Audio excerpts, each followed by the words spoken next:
Assalamualaikum warahmatullahi wabarakatuh. Salam kepada Nabi Muhammad sallallahu alaihi wasallam. Berangkat kita membuat baginda Nabi sallallahu alaihi wasallam dapat bagi kita saling iman dan Islam. Alhamdulillah. Tuan-tuan, ibu, ayah yang dirahmati Allah Subhanahu wa taala. InsyaAllah pada malam ini saya akan menyambung sebahagian daripada kitab Hubbun Nabi, cintakan Nabi sallallahu alaihi wasallam, yang memaparkan 99 kisah kecintaan para sahabat radhiyallahu ta'ala anhu kepada baginda Rasulullah sallallahu alaihi wasallam. Pada lepas kita dah bicara berkaitan dengan bagaimana pengorbanan harta yang dilakukan oleh para sahabat. Dia dah cerita dah bagaimana saat hampir kepada kewafatan Sayyidina Umar bin Khattab radhiyallahu ta'ala anhu, yang masih lagi merisaukan memikirkan kitab adakah beliau termasuk daripada kalangan orang munafik. Dan malam ini kita menyambung kembali kisah yang seterusnya, masih lagi kisah berkaitan dengan Sayyidina Umar bin Khattab radhiyallahu ta'ala anhu. Saya pertama bagi Rasulullah sallallahu alaihi wasallam tahu Sayyidina Umar bin Khattab radhiyallahu ta'ala anhu cemburu. Bismillahirrahmanirrahim. Wa sallallahu Allah taala wa nafa'na bihi fi darin ya rabbal alamin. Diriwayatkan daripada Sayyidina Jabir bin Abdullah radhiyallahu ta'ala anhu daripada baginda Nabi sallallahu alaihi wasallam. Baginda telah bersabda dan memuji kepribadian Sayyidina Umar bin Khattab radhiyallahu ta'ala anhu. Nabi sallallahu alaihi wasallam, "Dakhaltul jannata aw ataitul jannata fa absartu qasran qultu liman hadha." Aku masuk di dalam syurga atau aku telah pergi ke dalam syurga. Kalau aku telah melihat di dalam di sebuah malikai, maka aku berkata, untuk siapakah malikai ini? Lalu para malaikat menjawab, untuk Umar bin Khattab radhiyallahu ta'ala anhu. Fa'aradtu an adkhulahu falam yamna'ni illa ilmi bi ghairatik. Aku ingin untuk memasukinya, namun tiadalah yang menghalangku melainkan aku mengetahui akan cemburunya engkau. Ini Nabi berkata kepada Sayyidina Umar bin Khattab radhiyallahu ta'ala anhu. Lalu jawab Sayyidina Umar, "Ya Rasulullah, demi ayahku, engkau dan ibuku, wahai Nabi Allah, atau kepada engkau lah aku cemburu." Dalam Sahih Bukhari, Sahih bin Abi Syaibah. Di dalam satu riwayat, Sayyidina Umar radhiyallahu ta'ala anhu menangis terdesak-desak apabila mendengar jawaban baginda sallallahu alaihi wasallam. Jadi Nabi nak cerita bahawa Sayyidina Umar ini tuan maligahnya di dalam syurga telah pun tersedia menanti Sayyidina Umar bin Khattab radhiyallahu ta'ala anhu. Kisah yang seterusnya, asalnya marah, lalu satu dipijak kerana kasihkan Nabi sallallahu alaihi wasallam. Diriwayatkan dari Sayyidina Abdullah bin Abbas radhiyallahu ta'ala anhu beliau berkata, adalah Sayyidina Abbas radhiyallahu ta'ala anhu, ini bapa saudara Nabi. Dan Abbas ni ayah kepada Sayyidina Abdullah bin Abbas. Jadi Sayyidina Abbas, pakcik Nabi, beriman dengan Nabi dan juga anaknya Sayyidina Abdullah. Jadi kalau kita baca nama Sayyidina Abdullah bin Abbas, Ibn Abbas, kita baca dengan radhiyallahu anhu, Allah meridai keduanya. Jadi Sayyidina Abbas menceritakan tentang mizah, ini pancung khas. Dia ingin diubah kedudukannya mengikut pandangan Sayyidina Umar bin Khattab radhiyallahu ta'ala anhu pada zaman Sayyidina Umar menjadi khalifah. Ketika itu Sayyidina Umar memakai pakaian yang pada hari Jumaat. Jadi dia ada pakaian khusus pada hari Jumaat, pakaian yang putih. Dan Sayyidina Abbas sedang membeli 2 ekor ayam ketika itu. Apabila mizah ini pancung emas telah dipasang, beliau membuangkan air dari darah ayam yang disebut tadi, lalu darah itu mengena pakaian Sayyidina Umar radhiyallahu ta'ala anhu. Lalu Sayyidina Umar marah dan mengarahkan agar mizah itu dibuang, pancung emas itu dibuang.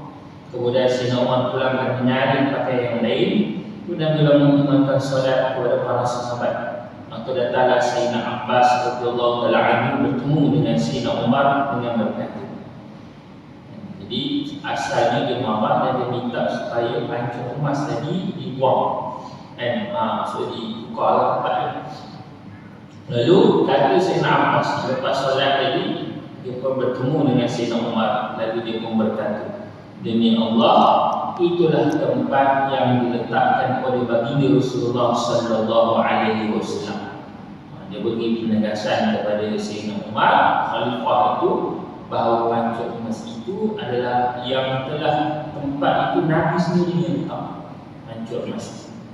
Jadi dia nak bagi isyarat bahawa dia tidak akan sekali-kali mengalihkan kedudukan tempat yang penuh berkat yang mendapat sentuhan daripada Nabi SAW itu. Lalu kata Sayyidina Umar, dia mendengar jawapan Sayyidina Abbas ini.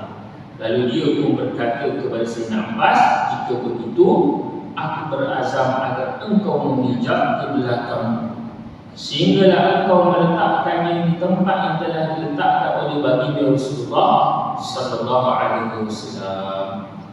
Jadi nak cerita dia nak denda dia ikut. Dan kenapa kurang adabnya dengan tempat yang pernah diziarah ataupun disinggah, pernah mendapat ada di asal-asal kesan-kesan dari Sallallahu Alaihi Wasallam. Jadi apa pengajaran yang tuan Sayyidina Umar ini menghukum diri kerana merasakan tidak beradab dengan tempat yang pernah diletakkan oleh baginda Sallallahu Alaihi Wasallam. Jadi sebab apa dia boleh jadi begitu? Kerana pun tak lain tak bukan kerana cinta dia yang tinggi mendalam terhadap baginda Rasulullah Sallallahu Alaihi Wasallam. Sebab itu hari ini orang menentukan dalam menuntut ilmu ni al-adab qabla al-ilm, adab dahulu sebelum ilmu. Sebab apa guna hari ini tuan-tuan kita membicarakan perihal adab, akhlak, apa lagi ataupun tata kelola. Jadi semua ni tuan-tuan dia berkaitan dengan adab. Bahkan Prof. Al-Atas tuan-tuan, Saudara Syekh Muhammad Al-Atas Radhiyallahu Ta'ala, dia menyatakan kita hari ini tuan-tuan loss of adab, hilangnya adab. Kadang-kadang mengaji sampai tinggi tuan, tinggi tak turun-turun. Maksud dia apa? Dia punya pengajian tu PhD. Bukan kata kita MC pada PhD. Dia mengaji punya tinggi tuan-tuan tetapi tidak beradab. Salah satu contohnya tuan-tuan gelap bercakap lagi tuan-tuan tahu kita boleh kata macam boleh Imam Syafi'i. Ini contohlah contoh. Ini kata apa? Tidak ada adab. The loss of adab. Orang mengaji tinggi kita, tetapi bagaimana ilmu kan dia mampu mendidik seseorang itu menjadi seorang yang beradab dalam kehidupan rumah tangga. Adab dia sebagai kita sebagai seorang anak kepada ibu ayah, adab kita sebagai seorang ibu dan ayah, adab kita sebagai penuntut ilmu, adab kita sebagai hidup berjiran. Ini semua adalah adab yang perlu kita lakukan. Dia tidak boleh berpisah. Tuan-tuan, adab kita dengan alam sekitar, dengan binatang-binatang dan sebagainya. Ini semua berkaitan dengan akhlak yang telah ditunjukkan oleh baginda Rasulullah Sallallahu Alaihi Wasallam. Baik. Kemudian kisah yang seterusnya tetap menurut arahan baginda walaupun marah pada awalnya. Ini cerita tentang Nabi berhutang. Baginda Nabi Sallallahu Alaihi Wasallam pernah berhutang dengan seorang pendeta Yahudi yang cukup terkenal. Pendeta ni kalau ni ulama. Jadi pada satu hari pendeta Yahudi yang bernama Zaid bin Sa'ad ini datang untuk menguji baginda Nabi Sallallahu Alaihi Wasallam.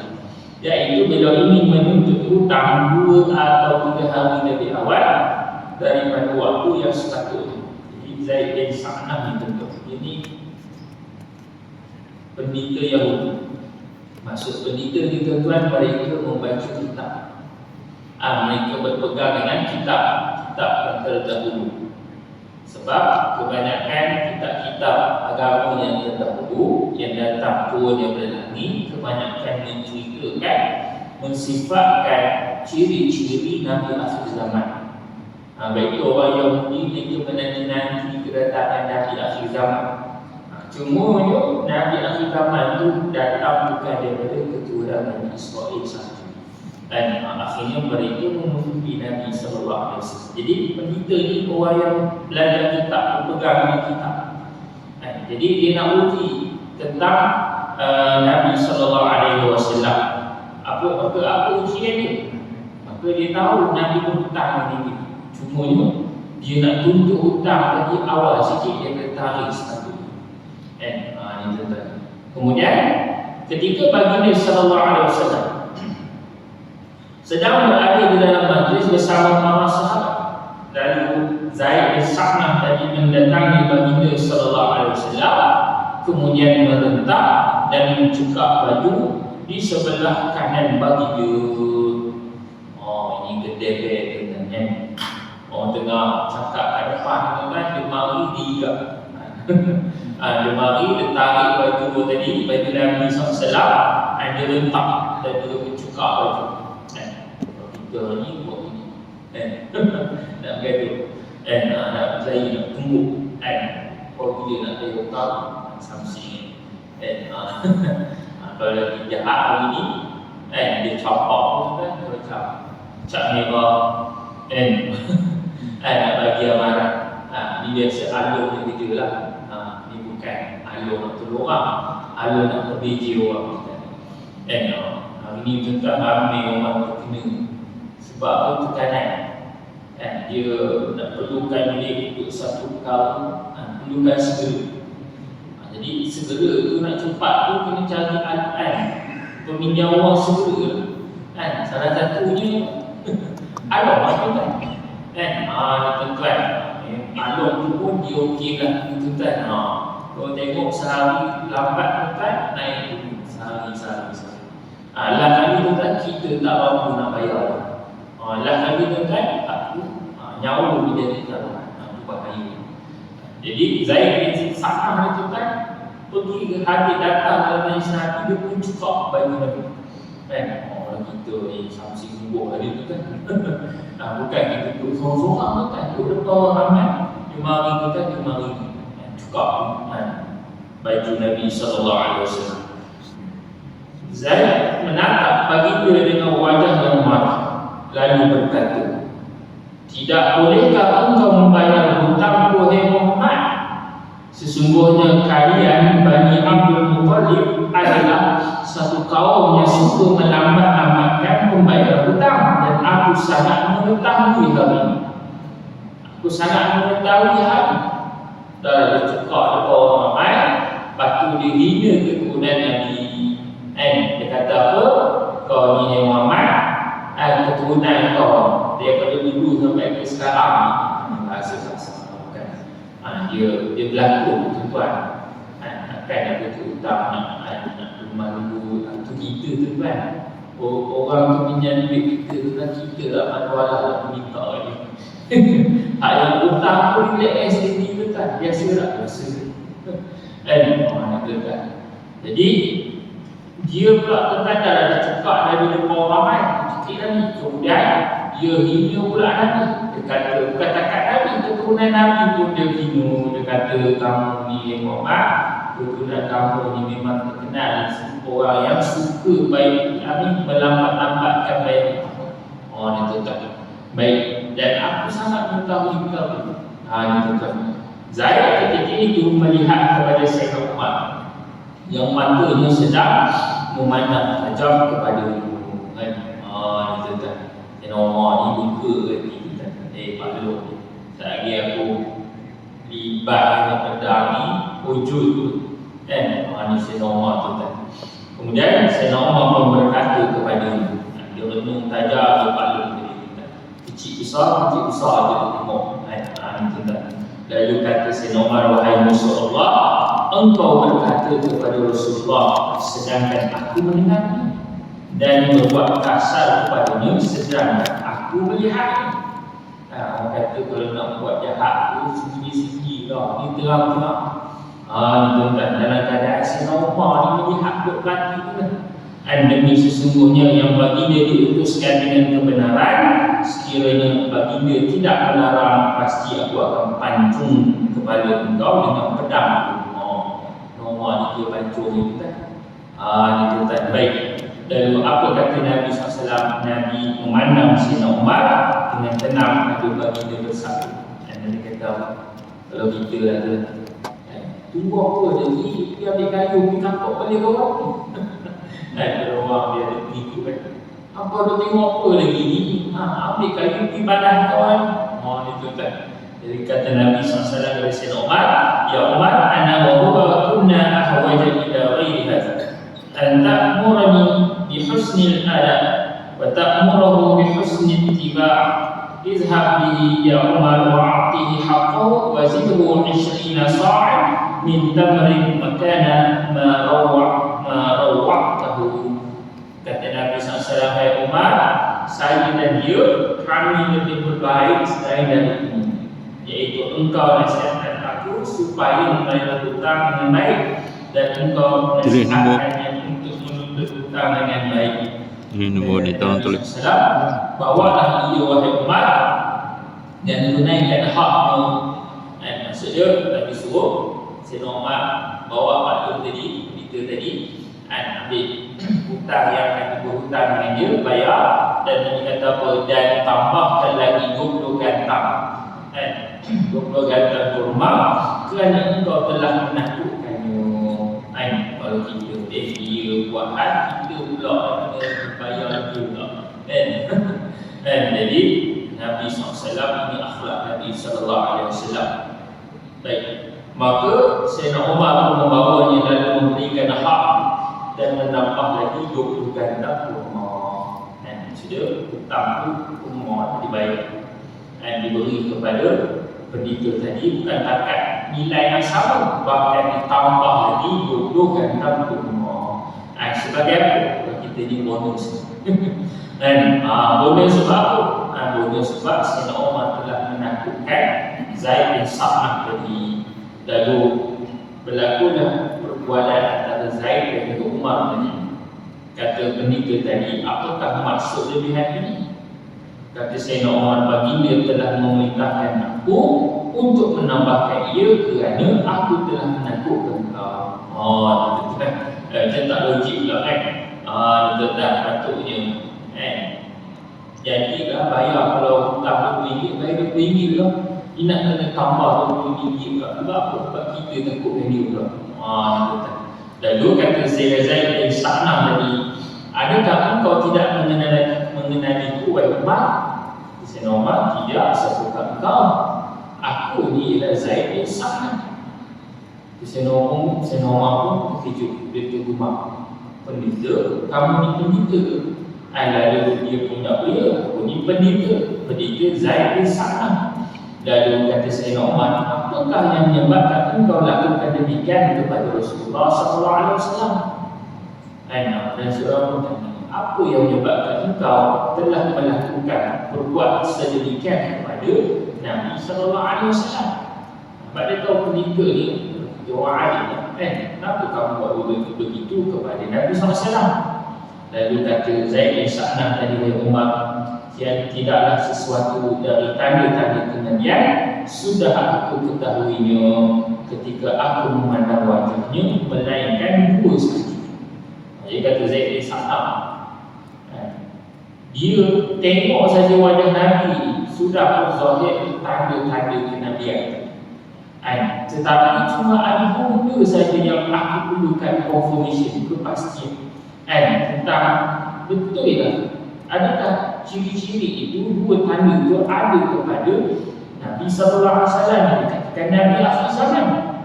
Barulah yang pendeta ni Bila mana mereka mengkaji kita, mereka akan menemui kebenaran. Sama lah macam hari ni tuan-tuan. Berbanyak kita dengar cerita orang yang bawa masuk Islam. Sebab apa dia boleh masuk Islam? Dia bertemu dengan pelbagai kebenaran-kebenaran dalam kehidupan. Itu saya ada tengok posting pasal Ustaz Dezia jumpa dengan pengurusan pihak masjid itu, insya-Allah. Dan kemudian Ustaz Khairul yang besar, Ustaz Rawiyah yang dia jabat.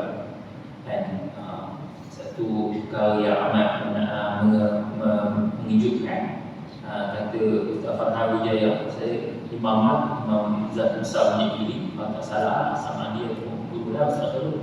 Dia mengatakan bahawa sejak masjid ini dibuka untuk pelawan orang Islam datang, lancung-lancung datang, Ustaz jaga Masjid Berjaya, dia dah pakai hati dia.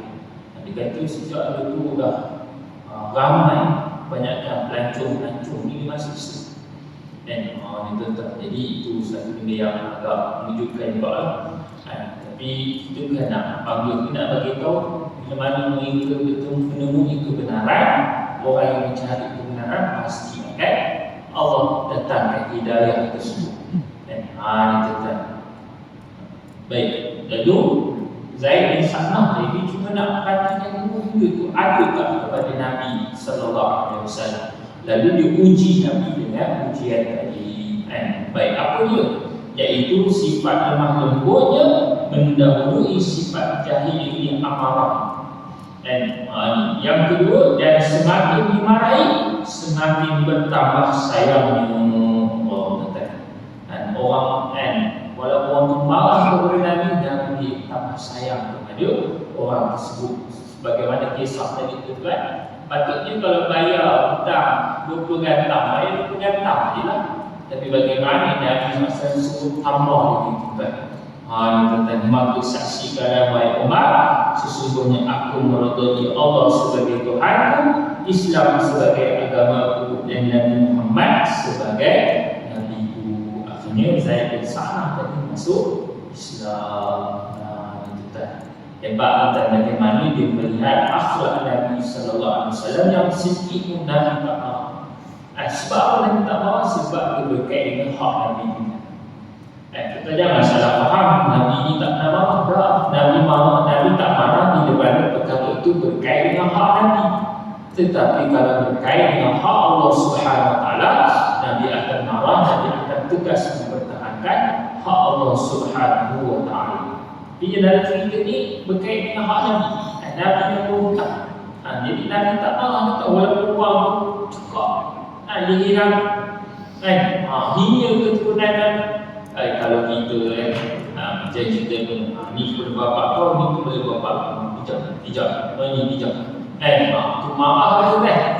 Kepada bapak pula, dia tetap kita ni maaf. Ini bijak, walaupun petang dia ni kita jadi bagaimana sangat luar biasa akhlak Nabi SAW sehingga menyebabkan orang pendeta tadi masuk Islam setelah dia benar-benar mengetahui dua tanda tersebut yang zahir pada Nabi SAW.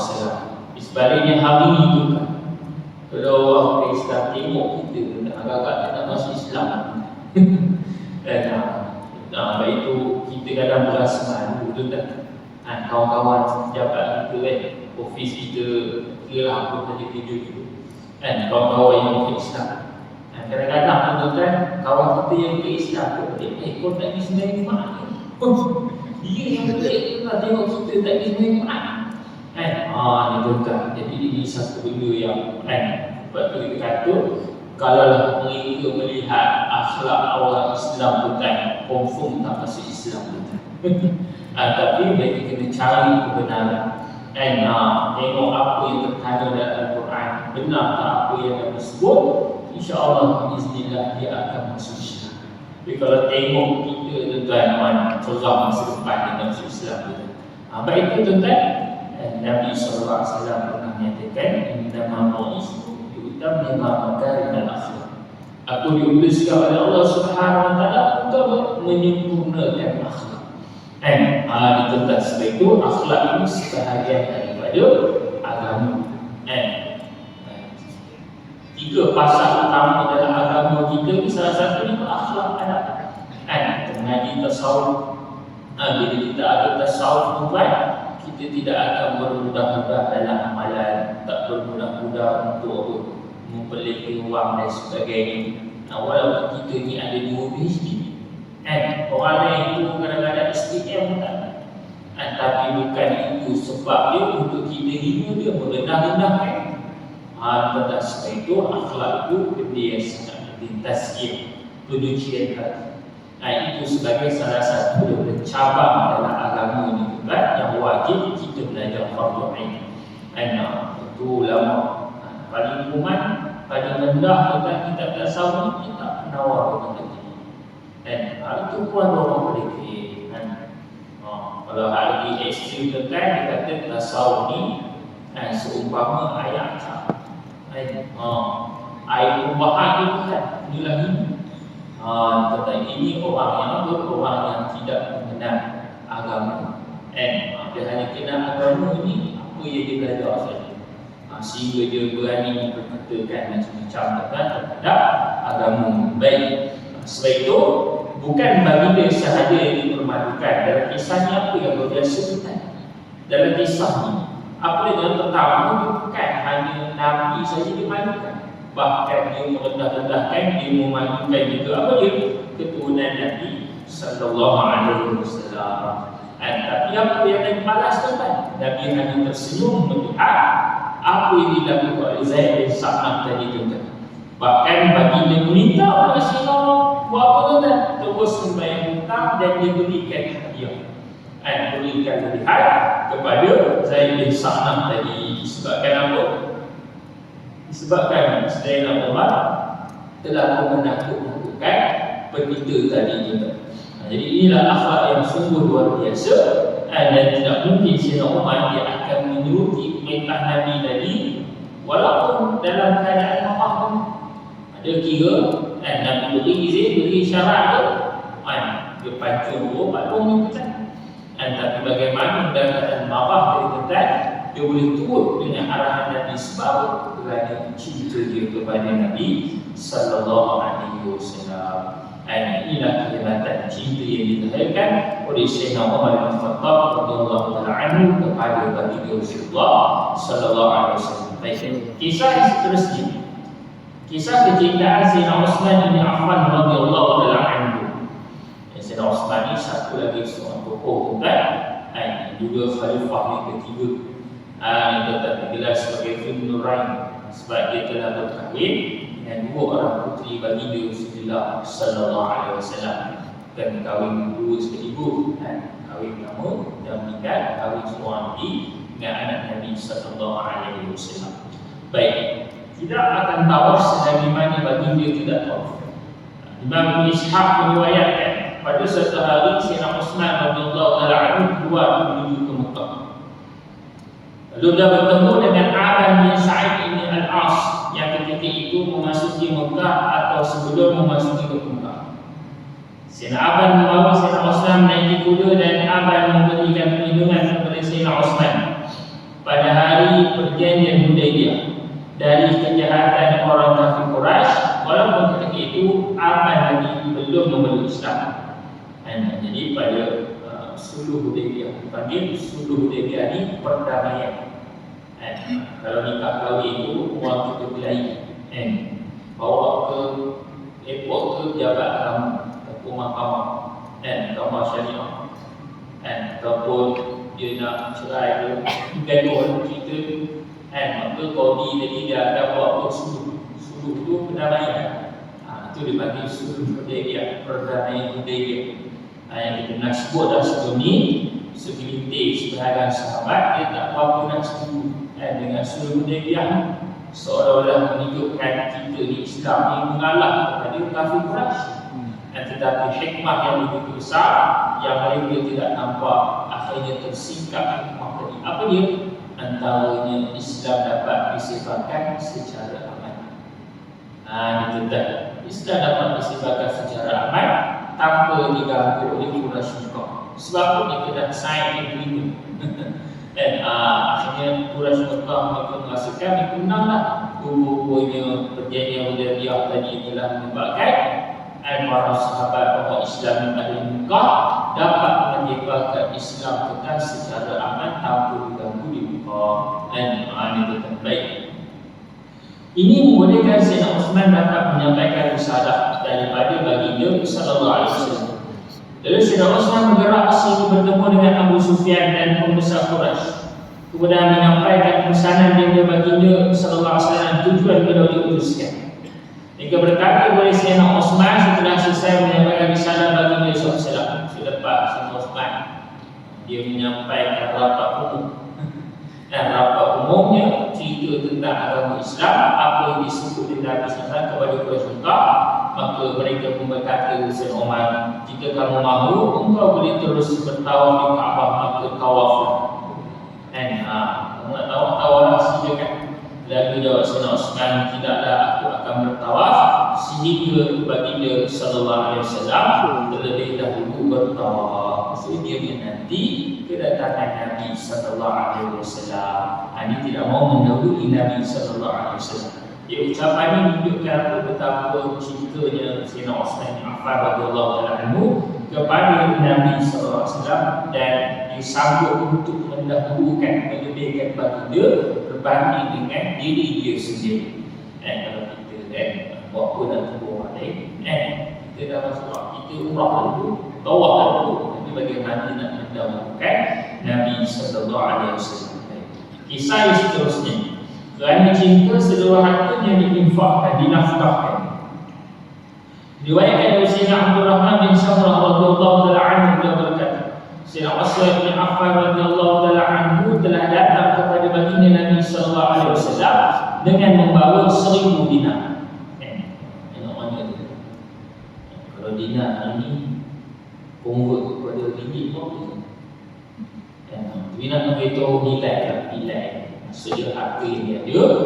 Dia seorang hartawan, orang yang ni dagang, niaga, maka dia memiliki harta yang sangat banyak. Maka dia telah menginfakkan, dia telah membawa kepada Nabi SAW sebanyak 1000 dinar. Lalu berkata Al-Hasan bin Waqi menceritakan pada kisah yang lain tentang bagaimana beliau mempersiapkan belanja buat pasukan Al-Asr, iaitu dalam peperangan Tabuk. Perang Tabuk ni tuan-tuan berlaku dalam keadaan musim pokok. Buah-buahan itu kan, kebun buah-buahan ni dia mengeluarkan hasil. Kalau durian tu musim buah dulu.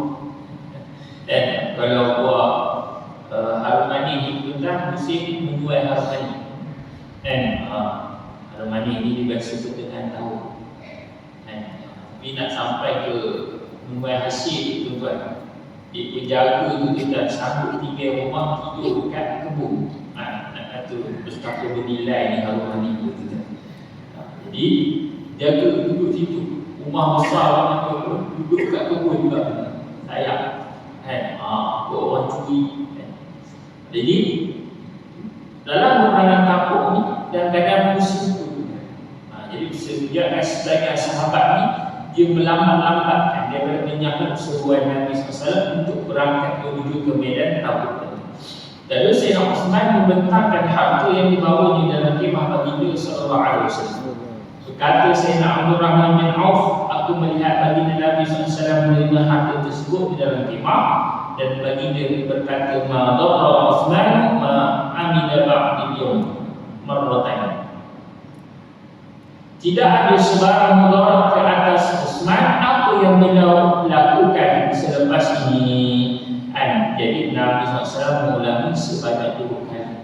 Nabi beri jaminan bahawa tidak ada yang dapat membinasakan Sayyidina Uthman setelah ini. Kenapa? Kerana dia telah menginfakkan hartanya pada jalan Allah Subhanahu wa taala. Dalam riwayat Ibnu Ishaq menceritakan, baginda bertekad meneruskan perjalanan menuju ke medan Tabuk dan memerintahkan para sahabat untuk mempersiapkan persiapan disambil memberi galakan kepada orang-orang kaya untuk berinfak. Maka datanglah orang kaya meninggau harta dan menyangka ia sudah banyak. Namun datang Sayyidina Utsman pada ketika itu membawa infak yang sangat besar dan tidak pernah sesiapa pun yang menginfakkan harta seperti beliau. Jadi Tabuk dari perjalanan daripada Madinah sebanyak sejauh 700 km. Sebulan perjalanan, jauh perjalanan dia tujuh. Sebab itu disebut peperangan yang penuh dengan kepayahan. Nak sampai pun jauh. Kita boleh bayangkan keadaan begitu. Tetapi disebabkan kesusahan, kepayahan para sahabat dengan Nabi SAW, maka Islam ia sampai sehingga ke sehari ini tersebar di seluruh negara. Maka kita mendapat dulu ada beberapa statistik menyatakan dalam keadaan Islamofobia tersebar di seluruh dunia, sebenarnya Islam dapat tersebar secara luas di negara-negara Eropah, negara-negara Barat, mana tetap baik. Ini, jadi nak bagi tahu tuan bahawa Sayyidina Utsman tuan dia telah menginfakkan harta dia tuan mengatasi sumbangan daripada para sahabat yang lain. Maka sebab itu orang yang menginfakkan hartanya pada jalan Allah Subhanahu Wa Taala, Allah sebut dalam Quran, "Mathalul ladzina yunfiquna amwalahum fi sabilillah." Perumpamaan orang yang menginfakkan, menafkahkan hartanya pada jalan Allah Subhanahu Wa Taala, Allah umpamakan seperti sebiji benih. Lalu daripada sebiji benih tadi tumbuh 7 angkai. Dan setiap angkai itu mengeluarkan, kalau buah itu dia mengeluarkan 100 buah. Lalu hasil sumbangan kita tentu Allah gandakan 700 kali.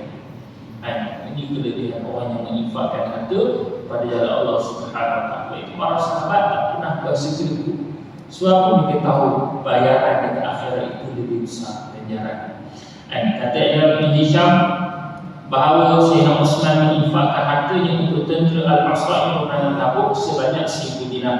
Dari Nabi bersabda, Allahumma ta'an Utsman fa inni anhu radhi. Ya Allah, engkau redailah kepada Utsman, sesungguhnya aku redha kepadanya. Bila Ibn Hisham itu kita boleh bayangkan benda paling penting apa kita nak doa daripada amal tadi. Dia mendoakan kebaikan kita, itu sebenarnya besar.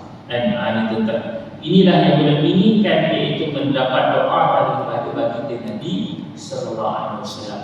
Jadi dalam bab itu para sahabat dulu sebab mereka nak jadi orang yang mendapat doa daripada Nabi Sallallahu Alaihi Wasallam. Mereka dulu bahkan mereka sanggup melakukan apa sahaja demi untuk meraih perhatian Nabi Sallallahu Alaihi Wasallam, untuk ditukarkan kepada bentuk pahala dan untuk meraih keredaan Allah Subhanahu Wa Taala dan juga bagi Rasulullah Sallallahu Alaihi Wasallam. Iaitu bila mana kita menginfakkan sesuatu pada jalan Allah Subhanahu Wa Taala, maka tidak ada satu pun yang merugikan kita. Walaupun zahirnya tuan duit yang kita keluarkan tadi dia berkurang, tetapi di sisi Allah Subhanahu Wa Taala Allah gandakan berlipat kali ganda tuan. Sebab itulah Nabi pernah bersabda, "Ni'mal malu as-salih wa rajul as-salih." Sebaik-baik nikmat harta yang baik apabila berada pada orang yang baik. Sebab harta bila boleh dapat pada orang yang baik, maka dia akan gunakan harta tadi pada jalan kebaikan. Dia akan gunakan harta tadi untuk mencari keredaan Allah Subhanahu Wa Taala. Sebaliknya harta ni kalau banyak macam mana sekalipun, tapi kalau dapat pada orang yang jahat, maka dia akan gunakan harta tadi pada jalan kejahatan, pada jalan keburukan, kepada jalan kemaksiatan. Sebab itu kita kena ingat nikmat harta yang Allah beri kepada kita, Allah Subhanahu Wa Taala akan persoalkan di akhirat kelak. Salah satu tuan Nabi sebut kita akan berganjak di tapak kaki anak Adam ni, insya-Allah. Setelah ditanya 4 soalan, antaranya harta yang kamu ada itu dari mana sumbernya kamu perolehi dan ke mana kamu belanjakan harta itu. Baik itu ni kita kena renung sekali. harta yang Tuhan beri pinjaman pada kita itu kan, ke mana kita gunakan? Kalau harta Allah beri itu kan, kita gunakan untuk apa? Main mesin slot, mesin slot. Main judi. Mana tuan-tuan, kira judi haram ke, judi halal ke, judi tuan-tuan sama. Mana tuan-tuan, ingat Allah Subhanahu Wa Taala akan tanya kelak. Kalau kita rasa kita boleh lepas, silakan. Tuan-tuan, baik kesimpulan yang dibuat, itulah kecintaan para sahabat radhiyallahu anhu yang mereka zahirkan kepada Nabi sallallahu alaihi wasallam. Maka cinta tuan-tuan ditubuhkan kepada pengorbanan. Sebagaimana cinta kita kepada ahli keluarga kita, maka kita sanggup korban apa sahaja. Maka apatah lagi cinta kita kepada Nabi SAW, lebih besar lagi tuan-tuan yang perlukan pengorbanan yang besar itu untuk kita zahirkan cinta kita kepada baginda Nabi sallallahu alaihi wasallam. Wallahu a'lam. Qul wa astaghfirullah wa atubu ilaih. Saya mohon maaf jika kita segala sesuatu yang saya sampaikan tidak secara